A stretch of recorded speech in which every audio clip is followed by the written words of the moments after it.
کہہ رہی ہیں کہ اگر ہم نماز جب پڑھیں تو اس میں خشوع کی حالت نہ ہو یا ہماری فوکس نہ ہو صحیح طرح، تو کیا ہم اس کو دوبارہ پڑھ سکتے ہیں نماز؟ جب انسان نماز پڑھ رہا ہوتا ہے اسی حالت میں پتہ لگ جاتا ہے کہ خشوع کی حالت پیدا ہو رہی ہے کہ نہیں، سجدے میں جائے رو رو کے اپنی شکل ایسی بنایا۔ مسیح موسیٰ نے فرمایا ہے کہ جب تم نماز میں جاؤ اور تمہاری حالت میں ایسی ہو تو تم کم از کم ظاہری طور پہ شکل بنا لو ایسی رونے والی۔ تو انسان کے ظاہر کا اثر اس کے باطن پہ بھی ہوتا ہے، اس کی روح پہ بھی ہوتا ہے۔ تو جب تک ایسی شکل بناؤ گے تو تمہیں رونا آ جائے گا اور خشوع کی حالت پیدا ہو جائے گی۔ پھر جب کھڑے ہیں سورہ فاتحہ پڑھ رہے ہیں تو اس کو بار بار پڑھیں، اہدنا الصراط المستقیم پڑھیں، ایاک نعبد و ایاک نستعین پڑھیں۔ تو جب بار بار اس طرح کی دعائیں پڑھتے رہیں گے تو ایک حالت انسان کی پھر طاری ہو جاتی ہے کہ اس میں وہ خشوع پیدا ہونا شروع ہو جاتا ہے۔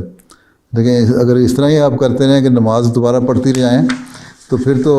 نمازیں آپ پڑھتے رہیں گے، ہو سکتا ہے کہ 10 دفعہ بھی آپ نماز پڑھنے خشوع پیدا نہ ہو، پھر تھک کے آپ نمازیں پڑھنی چھوڑ دیں گے۔ ایک وقت آئے گا کہ جب تھک کے نمازیں پڑھنی چھوڑ دیں گے۔ اس لیے اللہ تعالیٰ نے 5 نمازیں جو فرض کی ہیں ان کو پڑھنے کا طریقہ یہی ہے کہ بار بار نماز کے الفاظ جو ہیں کھڑے ہو کے جب سورہ فاتحہ پڑھ رہے ہیں یا قرآن سورت کو پڑھ رہے ہیں جس کی سمجھ آ رہی ہے آپ کو، جس میں دعائیں ہیں، اور سجدے میں اپنی زبان میں جو دعائیں کر رہے ہیں ان کو بار بار دہراتے جائیں تو حالت پیدا ہوتی جاتی ہے۔ اور روحانی صورت بنا کے کریں تو انہوں نے فرمایا ہے کہ ظاہر کا اثر روح پہ بھی ہوتا ہے، اور آپ کو پھر ایک وقت آئے گا جب رونا بھی آ جائے گا اور خشوع کی حالت پیدا ہو جائے گی۔ ٹھیک ہے، لیکن یہ ضروری نہیں کہ ہر نماز میں حالت پیدا ہو، بعض دفعہ ہوتی ہے حالت وہ پیدا، بعض دفعہ نہیں ہوتی۔ ٹھیک ہے، حضرت صلی اللہ علیہ وسلم سے بھی یہی ثابت ہے کہ آپ کیا خیر خشوع تو ہر حالت میں پیدا ہوتا ہی ہوگا، لیکن جو عبادت کی کیفیت ہے وہ ہر روز کی تو نہیں تھی کہ آپ حضرت عائشہ سے کہہ دیں کہ آج میں رات اللہ تعالیٰ کی عبادت کرنا چاہتا ہوں، مجھے اجازت دو۔ کبھی کبھی کے واقعات ہیں نا، یا کبھی کا واقعات ہیں کہ قبرستان میں گئے اور وہاں حضرت عائشہ پیچھے کہیں جا کے دیکھا تو وہ سجدے میں پڑے ہوئے تھے اور دعائیں کر رہے تھے۔ وہ حالت روز کی تو نہیں تھی، روز تو نہیں، باہر جا کے جنگل میں دعائیں اس طرح بیٹھ کے کیا کرتے تھے۔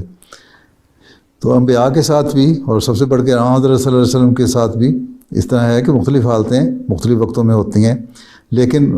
ان کا مقام اور ہے۔ خشوع کی حالت تو ہر وقت میں پیدا ہوتی رہے گی، خشیت جتنی حضرت صلی اللہ علیہ وسلم میں اللہ تعالیٰ کی اور کسی کی ہو ہی نہیں سکتی، لیکن عام انسان کی حالت میں بھی اتار چڑھاؤ آتے رہتے ہیں۔ ہو سکتا ہے کبھی آپ نارمل نمازیں پڑھیں اور کبھی خشوع کی حالت طاری ہو جائے، لیکن کوشش یہ کریں کہ اللہ تعالیٰ کے حضور جھکیں جب، تو جس حد تک عاجزی سے انکساری سے اللہ تعالیٰ کے حضور دعائیں کر سکتے ہیں کریں، اس سے ایک اندرونی تبدیلی پیدا ہوتی ہے اور پھر انسان میں ایک جذباتی کیفیت ہی پیدا ہو جاتی ہے اور خشوع کی حالت پیدا ہو جاتی ہے۔ ٹھیک ہے، جزاک اللہ۔